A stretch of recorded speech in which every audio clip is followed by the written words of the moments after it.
सद्गुरुदेव शिवमुनि महाराज की जय। मनुष्य भगवान की जय। अखिल भूमंडल सर्वशिरोमणि मुनि समाज की जय।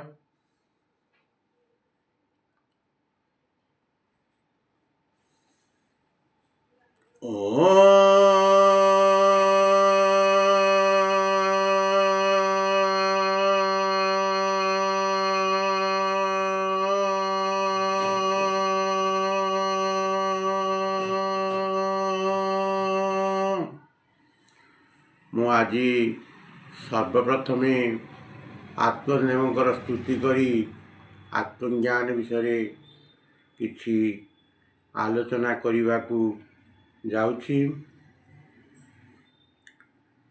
ତତ୍ସଙ୍ଗେ ସଙ୍ଗେ ସମସ୍ତ ମୁନିମତି ଓ ଜିଜ୍ଞାସୁ ଜନତା ଜନାର୍ଦ୍ଦନଙ୍କୁ ମୋର ସତ୍ପ୍ରେମ ଜୟଛି।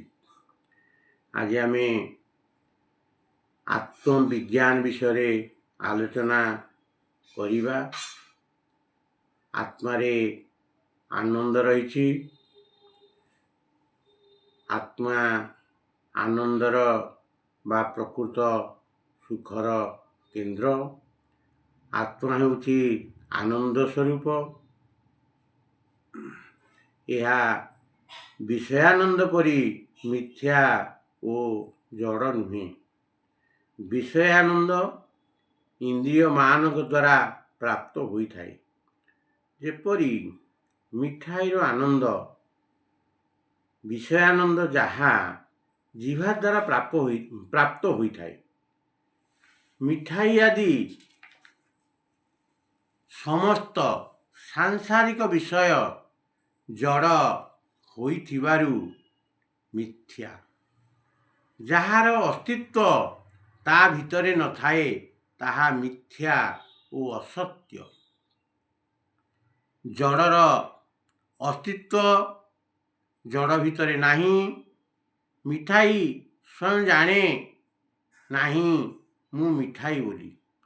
ମିଠାଇର ଅସ୍ତିତ୍ୱ ମଧ୍ୟ ମିଠାଇ ଭିତରେ ନାହିଁ, ଆତ୍ମା ଭିତରେ ରହିଛି। ଆତ୍ମା ଜାଣେ ଯେ ଏହା ମିଠାଇ, କାରଣ ମିଠାଇ ଜଡ଼ ଓ ଅସତ୍। ମିଠାଇର ଆନନ୍ଦ ମଧ୍ୟ ଜଡ଼, କିନ୍ତୁ ଆତ୍ମାର ଆନନ୍ଦ ହେଉଛି ଚେତନ। ତେଣୁ ଆତ୍ମାର ଆନନ୍ଦ ଚିଦାନନ୍ଦ। ସବୁ ଆନନ୍ଦର କେନ୍ଦ୍ର ଆତ୍ମାରେ ରହିଛି। ମିଠାଇର ଆନନ୍ଦ ମିଠାଇ ଜାଣେ ନାହିଁ। ମିଠାଇରୁ ଆନନ୍ଦ ପାଏ ନାହିଁ। ମିଠାଇର ଆନନ୍ଦ ଆତ୍ମା ନେଇଥାଏ। ମିଠାଇ ଜାଣେ ନାହିଁ ସେ ମିଠାଇ, ଆତ୍ମା ଜାଣେ ତାହା ମିଠାଇ ବା ସେଥିରେ ମିଠା ରହିଛି। ତେଣୁ ବିଷୟାନନ୍ଦର କେନ୍ଦ୍ର ଆତ୍ମାରେ ରହିଛି, ବିଷୟରେ ନାହିଁ। ଆତ୍ମା ସବୁ ପ୍ରକାର ଆନନ୍ଦ ନେଇଥାଏ। ଆତ୍ମା ସବୁ ପ୍ରକାର ଆନନ୍ଦର ମୂଳ। ଆତ୍ମାନନ୍ଦ ସଚିଦାନନ୍ଦ। ଯାହାଠାରେ ନିଜର ରହିଥିବାର ବା ନିଜର ଅସ୍ତିତ୍ୱର ଜ୍ଞାନ ଅଛି ତାହା ହେଉଛି ସତ୍ୟ। ମୁଁ ଅଛି ବା ଆମେ ଅଛୁ, ଯାହା ଭିତରେ ଏହା ବର୍ତ୍ତମାନ ରହିଛି ତାହା ହେଉଛି ସତ୍ୟ। ଯାହା ବାସ୍ତବରେ ନାହିଁ, ଯାହାର ଅସ୍ତିତ୍ୱ ନାହିଁ ବା ଯାହାର ରହିଥିବା ମିଥ୍ୟା, ତାହା ମିଥ୍ୟା ଓ ଅସତ୍ୟ। ତେଣୁ ଆତ୍ମା ବା ଆତ୍ମାନନ୍ଦ ସତ୍ ବା ସତ୍ୟ। ଆତ୍ମାରେ ଅସ୍ଥିର ଭାବ ରହିଛି। ଶରୀର ଭିତରେ ବସିଥିବା ଆତ୍ମା କହୁଛି ଯେ ମୁଁ ଅଛି। ତେଣୁ ଆତ୍ମା ସତ୍ ଓ ସଂସାର ଅସତ୍। ଜଡ଼ ସଂସାର ଜାଣେ ନାହିଁ ଯେ ମୁଁ ଅଛି। ତେଣୁ ଜଡ଼ ସଂସାର ଭିତରେ ବା ଲୁହା ବା କାଠ ଭିତରେ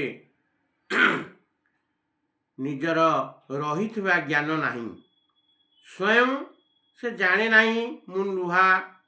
ଯଦି ତହିଁରେ ନିଜର ଅସ୍ତିତ୍ୱ ନାହିଁ ତାହା ମିଥ୍ୟା। ସମଗ୍ର ସଂସାରରେ ଦୁଇଟି ବସ୍ତୁ ରହିଛି।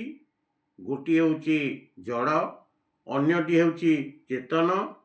ସେଥିରୁ ଗୋଟିଏ ସତ୍ ଅନ୍ୟଟି ହେଉଛି ଅସତ୍। ତେଣୁ ଆତ୍ମାନନ୍ଦର ଦୁଇଟି ବିଶେଷଣ, ଗୋଟିଏ ସତ୍, ଅନ୍ୟଟି ଚେତନ। ତେଣୁ ଆତ୍ମାର ବା ଏହାର ଆନନ୍ଦର ନାମ ହେଉଛି ସଚ୍ଚିଦାନନ୍ଦ। ଏହି ସଚ୍ଚିଦାନନ୍ଦକୁ ଯେଉଁ ଉପାୟରେ ପ୍ରାପ୍ତ କରନ୍ତି ତାହାକୁ ଯୋଗ କହନ୍ତି। ବାହାରୁ ମୋଡ଼ିବା ମାତ୍ରେ, ବିଷୟରୁ ମନକୁ କାଢ଼ି ଭିତରକୁ ନେଇଯିବା ମାତ୍ରେ ଶାନ୍ତିମୟ ଆନନ୍ଦ ଜଣାପଡ଼େ। ବାହାରେ ରହିଥିଲେ ସୁଖ ଓ ଦୁଃଖମୟ ବିଷୟ ଗୁଡ଼ିକର ଭୋଗ ହୋଇଥାଏ।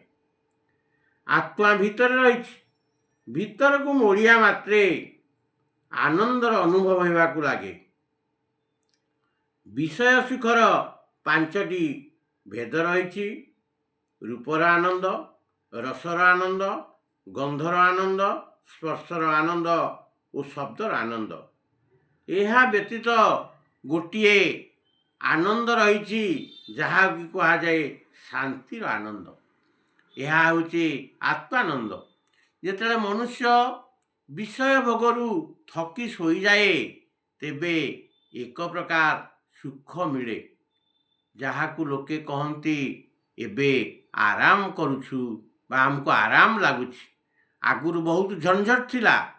ଏହା ହେଉଛି ଶାନ୍ତି ସୁଖ। ଆତ୍ମା ସୁଖ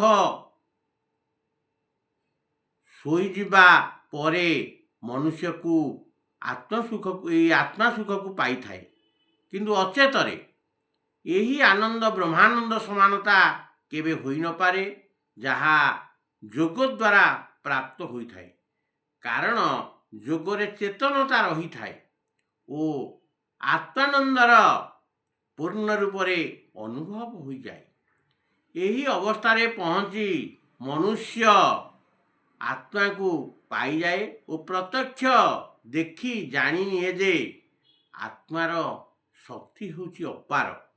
ଯେ ସେ ନିଜକୁ ଧରାଇ ନ ଦେଇଛି ତାକୁ ଅସଂଖ୍ୟ ଯମରାଜ ଓ ତାଙ୍କର ଦୂତମାନେ ମଧ୍ୟ ଧରିପାରିବେ ନାହିଁ।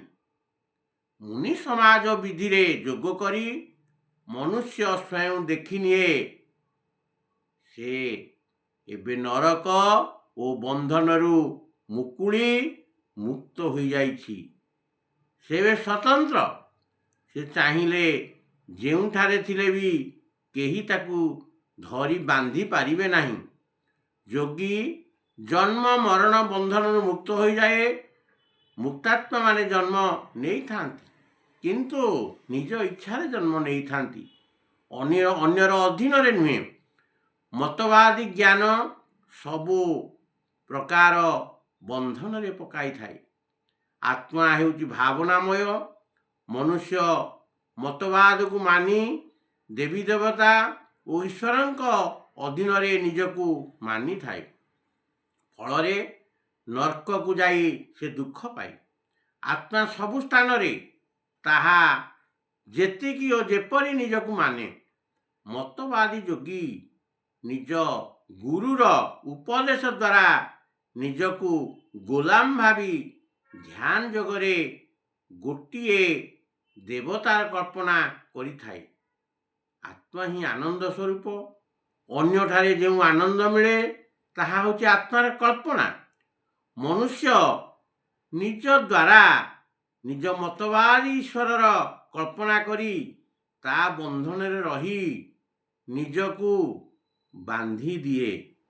ଫଳରେ ମୁନି ସମାଜ ଯୋଗୀ ପରି ସେ ମୁକ୍ତ ହେବ ନାହିଁ କି ନିଜ ଆତ୍ମ ସ୍ୱରୂପର ଅନୁଭବ କରିପାରିବ ନାହିଁ। ତେଣୁ ମୁନି ସମାଜ ବିଧିରେ କରାହେଉଥିବା ଯୋଗ ପ୍ରକୃତ ମୁକ୍ତି ଓ ବ୍ରହ୍ମାନନ୍ଦ ଦେଇଥାଏ। କୁକୁର ଶୁଖିଲା ହାଡ଼କୁ ଯେତେବେଳେ ଦାନ୍ତରେ ଚୋବାଏ, ତା ଦାନ୍ତରୁ ରକ୍ତ ବାହାରି ହାଡ଼ରେ ଲାଗି ତାକୁ ହାଡ଼ର ରକ୍ତ ପରି ସୁଆଦ ଜଣାପଡ଼େ। କ୍ଷୀର ଘିଅ ଖାଇ ସୁଖ ମିଳେ, କିନ୍ତୁ କେତେକ ମନୁଷ୍ୟକୁ ଏହା ମିଳେ ନାହିଁ। ଭୋଜନର ସୁଖ, କ୍ଷୀର ଓ ମିଠାଇର ସୁଖ ମିଠାଇ, କ୍ଷୀର ଓ ଭୋଜନରେ ନାହିଁ। ଭୋଜନ ଜାଣେ ନାହିଁ ଯେ ମୋ ଭିତରେ ଆନନ୍ଦ ଅଛି ବା ମୁଁ ଭୋଜନ। ଜ୍ୱର ରୋଗୀକୁ ଡାଲି ପିତା ଲାଗେ, ପ୍ଲେଗ ରୋଗୀକୁ ନିମ୍ବ ପିତା ଲାଗେ ନାହିଁ ଓ ବିଷ ରୋଗୀକୁ ଗୋଲମରିଚ ରାଗ ଲାଗେ ନାହିଁ। ନିଜ ଭିତରେ ଭୋକ ଥିଲେ ଆତ୍ମାକୁ ଭୋଜନର ଆବଶ୍ୟକତା ହୁଏ, ତେଣୁ ଭୋଜନର ସ୍ୱାଦ ଜଣାପଡ଼େ। ବିଷୟର ସୁଖ ବିଷୟରେ ନଥାଇ ଆତ୍ମାରେ ଥାଏ। ମନ୍ଦିରର ଯେଉଁ ରାଗ ବା ପ୍ରେମ ଲୋକମାନଙ୍କ ମଧ୍ୟରେ ଥାଏ ଏବଂ ତାର ଭୋଗ ଓ ନାଚିବା ଗାଇବାର ସୁଖ ମନ୍ଦିରର ଭଗବାନଙ୍କୁ କି ମନ୍ଦିରର କାନ୍ଥକୁ ବା ସେଠି ବାଜାକୁ ନ ମିଳେ କାହାକୁ ମିଳେ ନା ଆତ୍ମାକୁ ମିଳେ। ଆତ୍ମା ବାଜା ବଜାଏ, ଗୀତ ଗାଏ, ନାଚେ ଏବଂ ଆନନ୍ଦ ମଧ୍ୟ ନିଏ। ଜଡ଼ ସ୍ୱରୂପରେ ହେଉଛି ବଦ୍ଧ। ସେ ତା ସଂସ୍ପର୍ଶରେ ଆସେ ଓ ଯେଉଁ ସୀମା ଯାଏ ଆସେ ସେ ସେହି ସୀମା ପର୍ଯ୍ୟନ୍ତ ବଦ୍ଧ।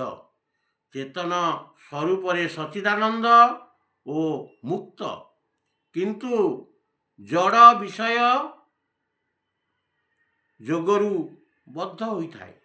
ମତବାଦୀ ମନୁଷ୍ୟ ନିଜ ହାତରେ ବା ନିଜ ବୁଦ୍ଧି ଦ୍ୱାରା ରଚିଥିବା ମତବାଦୀ ଦେବତା, ଈଶ୍ୱର ଓ ରାଜନୀତିରେ ବନ୍ଧା ହୋଇଛି। କିନ୍ତୁ ମୁନି ସମାଜ ଜ୍ଞାନ ମନୁଷ୍ୟକୁ ମୁକ୍ତ କରି ଆତ୍ମା ଦିଗକୁ ନେଇ ମୁକ୍ତ ଓ ଆନନ୍ଦ କରିନିଏ। କିନ୍ତୁ ମତବାଦୀ ଜ୍ଞାନ ମନୁଷ୍ୟକୁ ଆତ୍ମାରୁ ଛଡ଼ାଇ ମୁକ୍ତି ନାମରେ ବନ୍ଧନ ଓ ସୁଖ ନାମରେ ଅଶାନ୍ତି ଦେଉଛି। ମୁନି ସମାଜ ସାଧନ ହେଉଛି ବହୁତ ସରଳ। ଏଥିରେ ଯେଉଁଠିକି ବା ଏଇ ମୁନି ସମାଜ ସାଧନ କରିବାକୁ ହେଲେ କେଉଁଠିକି ବା କେଉଁ ଜାଗାକୁ ଯିବା ଆସିବା କରିବାକୁ ପଡ଼େ ନାହିଁ, କେବଳ ନିଜ ଭିତରକୁ ଯିବାକୁ ପଡ଼େ। ଏ ହେଉଛି ମୁନି ସମାଜର ଜ୍ଞାନ। ମୁଁ ଏତିକି କହି ମୋର ସତ୍ସଙ୍ଗ ସମାପ୍ତ କରୁଛି। ସମସ୍ତଙ୍କୁ ମୋର ସତ୍ପ୍ରେମ। ଜୟ ଜୀବ, ଜୟ ଜୀବ, ଜୟ ଜୀବ।